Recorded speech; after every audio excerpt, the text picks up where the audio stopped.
Bismillahirrahmanirrahim. Assalamualaikum warahmatullahi wabarakatuh.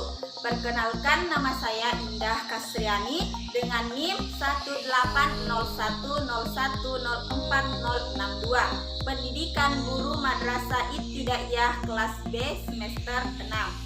Di sini saya membuat video perbedaan RPP, KTSP dan K13 beserta proses pembelajaran yang saya lakukan untuk memenuhi tugas ujian akhir mata kuliah pembelajaran pendidikan jasmani, olahraga dan kesehatan di MI atau di SD.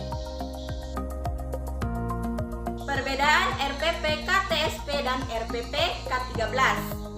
Nah, yang pertama kita harus mengetahui dulu apa itu RPP. Nah, RPP atau Rencana Pelaksanaan Pembelajaran merupakan pengembangan dari silabus atau suatu rencana kegiatan pembelajaran tatap muka untuk satu pertemuan atau lebih. Nah, adapun perbedaan RPP, KTSP dan RPP K13 berdasarkan distinksi. Yang pertama yaitu terkait standar isi dalam KTSP ditentukan terlebih dahulu. Kemudian ditentukan lagi SKL-nya. Nah, kalau untuk RPP K13 ditentukan terlebih dahulu SKL-nya atau standar kompetensi lulusannya. Setelah itu baru ditentukan standar isinya. Perbedaan yang kedua yaitu pada KTSP lebih menentukan pada aspek pengetahuan, sedangkan untuk K13 lebih ke aspek lulusan yaitu soft skill, hard skill dengan aspek kompetensi sikap, keterampilan dan pengetahuan.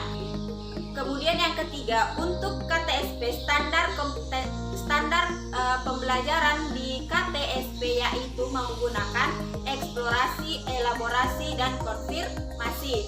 Sedangkan dalam K13 proses pembelajarannya yaitu menggunakan pembelajaran pendekatan ilmiah atau scientific approach, yaitu standar proses dalam pembelajaran terdiri dari mengamati, menanya, mengolah, menyajikan, menyimpulkan dan menciptakan. Nah, untuk yang keempat yaitu pada KTSP penilaian dominan pada aspek pengetahuan, sedangkan pada RPP K13 penilaiannya yaitu mencakup sikap, keterampilan, pengetahuan berdasarkan proses dan hasil. Perbedaan yang kelima yaitu untuk KTSP menggunakan istilah standar kompetensi atau disebut dengan SK, sedangkan dalam RPP K13 yaitu menggunakan istilah kompetensi inti atau disebut juga KI. Nah, yang keenam yaitu pada KTSP jam mata pelajaran lebih sedikit daripada RPP K13 yang mempunyai jam mata pelajaran yang lebih panjang. Yang ketujuh yaitu pada KTSP tidak terdapat penjabaran sumber belajar, sedangkan pada RPP K13 menjelaskan sumber belajarnya secara rinci, yakni ada tujuan pembelajaran, materi pembelajaran, metode pengajaran, langkah-langkah kegiatan pembelajaran. Nah, itu adalah beberapa contoh perbedaan dari RPP, KTSP dan RPP kurikulum K13. Nah, di sini sebelum saya mengajar, di sini saya akan menggunakan RPP kurikulum K13 dalam proses pembelajaran saya. Mengapa saya menggunakan RPP kurikulum K13 ini? Karena RPP K13 ini mencakup beberapa aspek yang dibutuhkan oleh siswa, yaitu ada aspek soft skill dan hard skill yang meliputi itu ada sikap, keterampilan, dan yang paling penting itu adalah pengetahuannya. dan di sini juga melakukan adanya proses dan hasil. Ini adalah RPP yang akan saya gunakan dalam proses pembelajaran saya, yaitu RPP K13. Oke, sekarang kita lanjut pada proses pembelajarannya. Selamat menyaksikan. Bismillahirrahmanirrahim. Assalamualaikum warahmatullahi wabarakatuh. Nah, apa kabar anak-anak hari ini? Alhamdulillah kalau semuanya dalam keadaan sehat. Nah, sebelum kita memulai pembelajaran, ayo siapa ketua kelasnya? Ya, silahkan pimpin doa sebelum kita belajar. Amin. Nah, sekarang Ibu absen dulu ya. Siapa yang tidak hadir? Hadir semua. Alhamdulillah. Nah, sebelum kita memulai pembelajaran, Ibu absen terlebih dahulu ya. Siapa yang tidak hadir? Hadir semua, alhamdulillah. Nah, jadi anak-anak, kita itu harus rajin belajar. Baik itu di sekolah, di rumah, kita harus rajin belajar supaya jadi anak yang pintar. Dan materi sebelumnya itu, materi yang telah dipelajari di sekolah, dipelajari di rumah kembali, supaya kita tidak pernah lupa pelajaran yang telah kita pelajari. Nah, ada yang tahu hari ini kita akan belajar apa? Jadi hari ini kita akan belajar tentang permainan bola besar, khususnya yaitu pada permainan bola voli. Nah, ada yang tahu apa itu permainan bola voli? Oke, jadi permainan bola voli itu adalah permainan bola besar yang dilakukan oleh dua tim. Nah, setiap tim itu terdiri dari 6 orang. Jadi total pemain bola voli itu ada 12 orang. Nah, jadi permainan bola voli ini merupakan permainan bola besar. Namun, sebelum kita membahas materi lebih jauh dalam permainan bola voli, kita harus terlebih dahulu mengapa sih kita harus belajar tentang permainan bola voli? Apa yang akan kita capai setelah belajar permainan bola voli? Nah, ini akan kita bahas ya, tujuan pembelajaran. Nah, adapun tujuan pembelajaran kita hari ini yaitu yang pertama, setelah membaca teks atau peserta didik dapat menjelaskan variasi gerak dasar lokomotor, non-lokomotor, manipulatif dalam permainan bola voli dengan benar.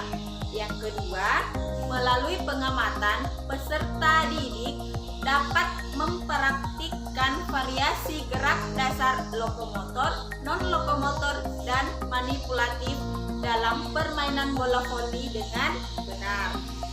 Nah, sekarang kita masuk ke materi inti. Nah, adapun teknik dasar permainan bola voli. Yang pertama itu ada servis seperti pada gambar. Nah, servis ini dilakukan di awal permainan. Yang kedua yaitu ada passing bawah. Nah, seperti pada gambar. Nah, passing bawah ini dilakukan untuk sebagai pertahanan dari serangan lawan. Untuk yang ketiga yaitu ada smash. Nah, smash ini dilakukan oleh pemain untuk menyerang lawan. Nah, yang keempat itu ada passing atas.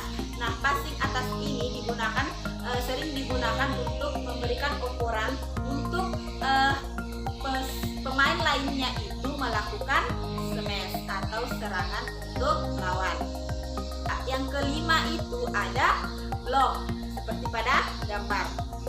Nah, blok ini biasanya dilakukan untuk meminimalisir terjadinya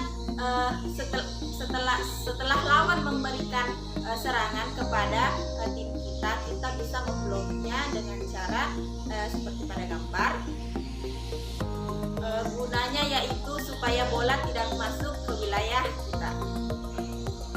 Oke, setelah mengetahui teknik dasar permainan bola voli, sekarang kita akan mengetahui gerak dasar permainan bola voli.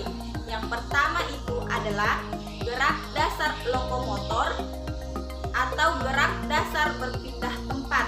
Nah, itu adalah berjalan, berlari, serta melompat. Nah, selanjutnya yaitu ada gerak non-lokomotor atau bergerak tanpa berpindah tempat, contohnya menekuk kaki dan mengayun lengan. Yang ketiga yaitu ada gerak manipulatif atau di sini contohnya adalah servis, passing bawah dan passing atas. Nah, berikut kita akan mengetahui contoh variasi gerak lokomotor dan non-lokomotor. Nah, yang pertama itu adalah ada gerak berlari dan dilanjutkan dengan menekuk kedua lutut. Nah, posisi passing bawah tanpa mengayun bola. Selain meningkatkan kondisi fisik supaya lebih bugar, latihan ini juga berguna untuk meningkatkan kekuatan otot kaki dan refleks tubuh kita. Berikut contoh variasi gerak lokomotor dan manipulatif. Nah, di sini kita bisa melakukan gerakan berjalan dan dilanjutkan dengan servis atas. Nah, dan berikut contoh variasi gerak non-lokomotor dan manipulatif, yaitu gerak mengayun lengan dan dilanjutkan dengan servis bawah. Nah, itulah tadi pembelajaran kita hari ini. Sebelum kita menutup pembelajaran ini, ada yang mau menyimpulkan? Oke, baik. Jadi kesimpulan materi kita hari ini yaitu permainan bola voli. Nah, permainan bola voli ini adalah permainan yang dimainkan oleh dua tim yang setiap timnya itu terdiri dari 6 orang. Nah, permainan bola voli ini merupakan jenis permainan bola besar. Baik, itulah tadi kesimpulan dari pembelajaran kita. Nah, sebelum kita pulang, silahkan ketua kelasnya pimpin doa. Amin. Nah, anak-anak, ibu mengingatkan kembali bahwa kita harus selalu rajin belajar di rumah supaya materi yang ibu sampaikan ini tidak mudah dilupa.